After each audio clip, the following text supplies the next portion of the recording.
Pirotecnico 4-4 al Palabarzacchi tra Follonica e Sarzana, però credo che Sergio Festa sull'ultima rete del Follonica ha una manciata di secondi, alla fine si è anche un pochino arrabbiato.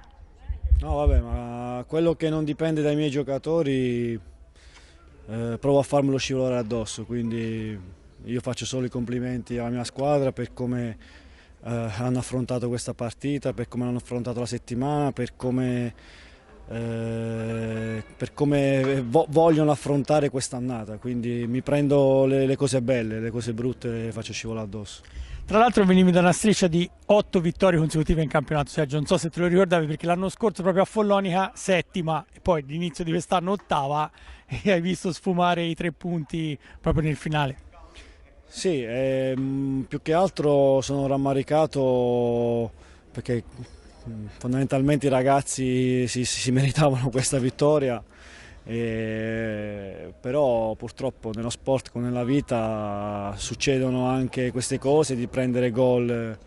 a pochi secondi dalla fine, non parlo del come e del perché, non mi interessa, mi interessa quello che abbiamo fatto noi, è stato fatto bene. Potevamo fare anche un pochino meglio, a volte siamo stati anche sfortunati perché il vantaggio, soprattutto